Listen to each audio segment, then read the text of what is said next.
E commerce कंपन्यांमधील कर्मचाऱ्यांवर बेकारीची कुऱ्हाड कोसळतीये। गेल्या वर्षी सुरू झालेला नोकर कपातीचा सिलसिला यंदा देखील सुरूच राहिल्याचं दिसतंय। स्टार्टअप आणि सेवा क्षेत्रातील कमी होत चाललेल्या वित्तपुरवठ्याचा परिणाम दिसायला सुरुवात झाली आहे आणि कर्मचाऱ्यांची चिंता वाढत चालली आहे। यामागे नेमकी काय कारणं आहेत याचा आढावा घेणारा हा स्पेशल रिपोर्ट।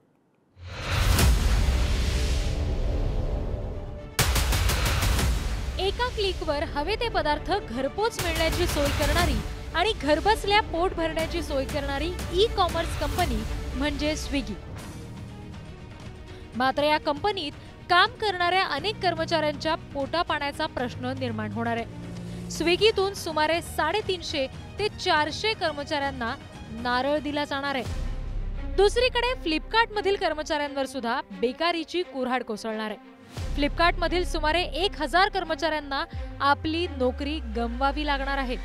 खर्चावर नियंत्रण मिळवणं, नफ्याचं प्रमाण वाढवणं या कारणांसाठी हा निर्णय घेतला जातोय। कर्मचारी कपातीचा हा सिलसिला गेल्या वर्षीच सुरू झाला होता आणि तो यावर्षीही कायम आहे।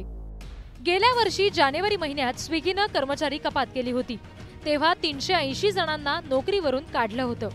आता एकूण कर्मचाऱ्यांपैकी 7% कर्मचाऱ्यांना घरचा रस्ता दाखवला जाणार आहे। यातील बहुतांश कर्मचारी तांत्रिक विभाग आणि कस्टमर केअर मधले आहेत। बंगळुरूमधील मुख्य कार्यालयामधून ही कर्मचारी कपात होणार आहे। फ्लिपकार्टनं सुद्धा 5% म्हणजे 1000 कर्मचाऱ्यांना नारळ देण्याचा निर्णय घेतलाय। फ्लिपकार्ट स्वतःचा IPO आणण्याच्या तयारीत होता आणि यावर्षी हा IPO आणण्याचा कंपनीचा प्लॅन होता, मात्र आता प्लॅन 2025 वर गेलाय। भारतात सध्या फंडिंग विंटर सुरू असल्याचा हा परिणाम असल्याचं अर्थतज्ञ सांगतात। समजून घेऊया फंडिंग विंटर म्हणजे नेमका काय। स्टार्टअप्स मध्ये होणारी गुंतवणूक कमी होण्याला फंडिंग विंटर म्हटलं जातं। या काळामध्ये गुंतवणूकदार आणि कर्ज पुरवठादार गुंतवणुकीचं प्रमाण कमी करतात, त्यामुळे बाजारातील एकूण वित्त पुरवठ्यावर मर्यादा येतात।